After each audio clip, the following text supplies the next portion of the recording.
Good morning, world. Here we are at Indian Creek Farm, Indian Creek Mushrooms, Tarzan, Jedi of the Jungle's jungle. Down in the garden, killing bugs and smashing eggs and looking at everything going on. This row right here was originally supposed to be a row of moringa, but I never got one seed to sprout. I planted it twice, thinking it's either too wet or too cold. But as we were cleaning it and working it, we ended up not pulling basil, and so now we have one massive row of basil. So leaving the I let basil go to seed in my garden. I let cilantro go to seed in my garden. I let zinnias go to seed in the garden. We're going to walk around here and look at what we got going on. And this first row here is cantaloupe, and it's looking kind of poorly, but I think it's just been because we've had so much rain. Maybe the roots are a little bit wet. A lot of flowers.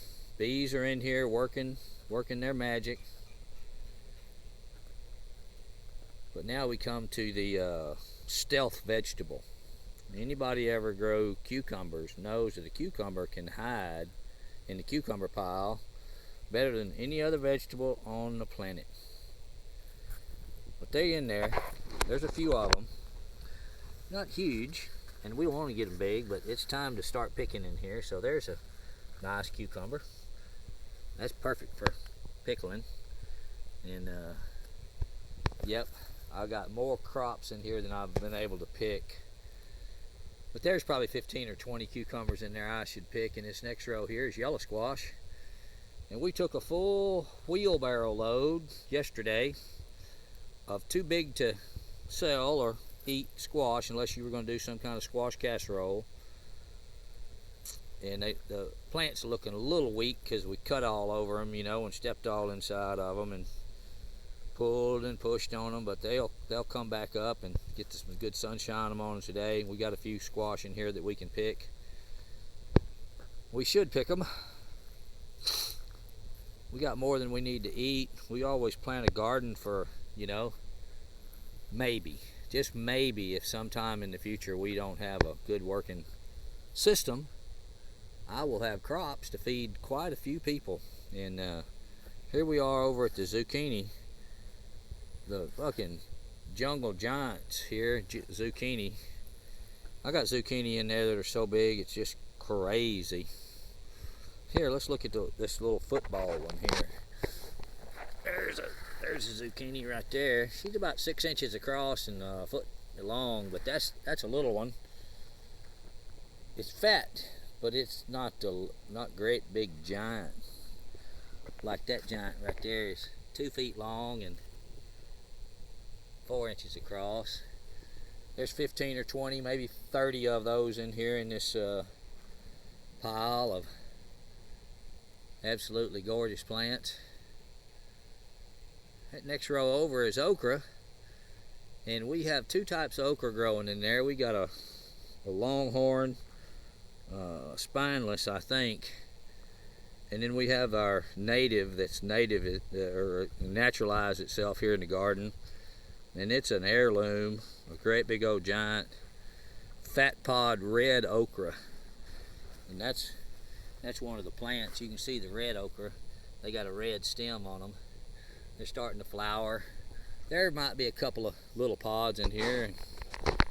This next row is green beans that need to be picked in the worst way. I just can't get to it. I got all kinds of projects and it's just me here. So there's some of the zinnias that came up from last year's zinnia crop, and they're pretty. Bring in the pollinators. And here's some of the basil. And we try to clean this basil row out, so hopefully maybe we'll have something. But you see that right there? That little thing I'm shaking? That's the devil. That's a devil vine. I don't know where she's coming from. We're gonna find her. There it is right there. That's the devil. You ever let that get in your garden? You in a war, fighting the devil. It's morning glory, by the way. I call it the devil vine because once it establishes its own, you're gonna fight, fight, fight. And here's the potato row. The potatoes are starting to die, so we're close to being harvest time. They didn't quite get enough. I don't think I fed them enough, this year. I should have put some sort of topsoil in there or something like that, but this row will be a massive row for growing anything else. Goodness gracious, look at them beauties. Those zinnias have got something going on. I see another devil vine. See it trying to crawl up in there. They establish themselves underneath somewhere. We're gonna go down in here and see if we can't locate that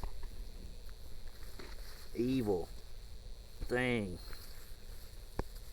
There's one. Don't know if that was it, but probably not it. We'll have to get in there, dedicate some time. Yeah, see the green okra is the new stuff that I'm growing this year. I mean, I've grown it before.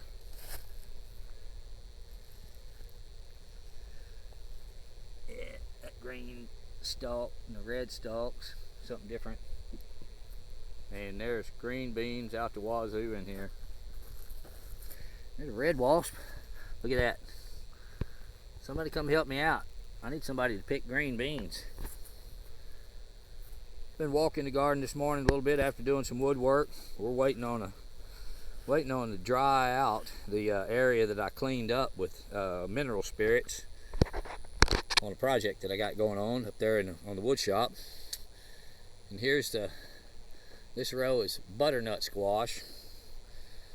And we got a bunch of butternut in there. They're little. They take longer to grow. They were planted later too, but there's one butternut.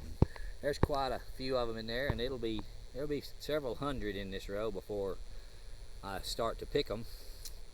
The next row over would be the white scallop squash, or some people call it patty pan, and I call it both.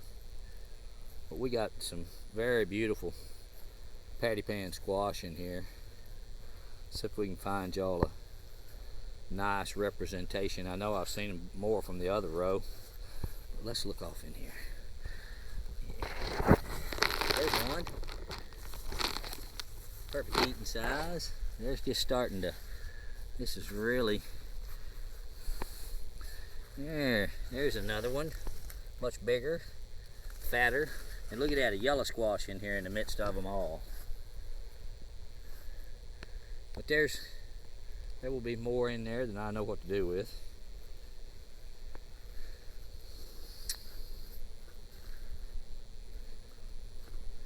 But I've killed about 4 or 5 moths, squash vine borer moths this morning. And here's another row of green beans. I picked the first 8 foot, maybe 10 plants of this yesterday, and got 3/4 of a 5-gallon bucket full of green beans. So there's at least 2 or 3 more 5-gallon buckets of green beans in this row right here, and there's another 2 or more on that row over there. So we've been picking some or killing off some of this native. It's not invasive, it's just a native. This is lamb's quarters. When it's little, plants are little, the leaves are good and they're bigger. And when they get bigger, the leaves small up and you get all that seed on there. But right over this edge, we've got some peppers. We've got a couple of tomatoes there, some 2 or 3 different kinds of peppers, 4 kinds of peppers, another kind of basil down there, a little bitty leaf basil, and then a whole bunch of about 10 or 15 Roma tomatoes. This row is Better Boys, and we're trying to tie them up, but we're not being successful as I hope to be. And that's lamb's quarters right there too. That's getting close to 7 or 8 feet tall right now. A lot of good groceries on there. Y'all know what lamb's quarters are. Look at these beautiful patches of lemon basil. I got lemon basil out the wazoo. Bunch of native stuff back along the fence line.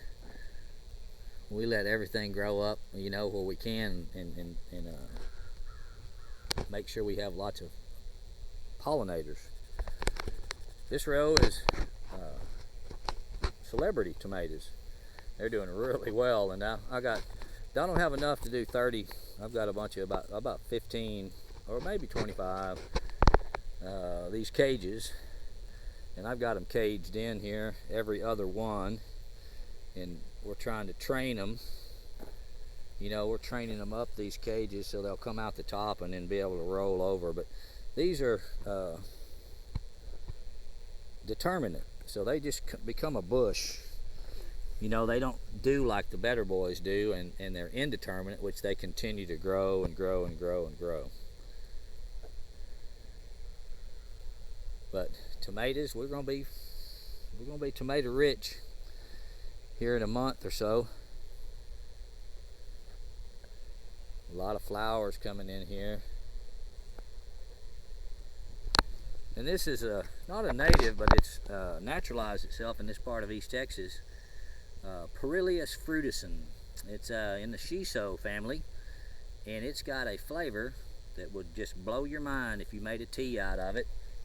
All this stuff that's out here in the wild, and nobody knows what's going on. Well, Tarzan knows. He knows something anyway. He don't know it all, but he knows something. Yep. Well, there's Tarzan's garden 1, main garden, and there's that cable system that I built in here.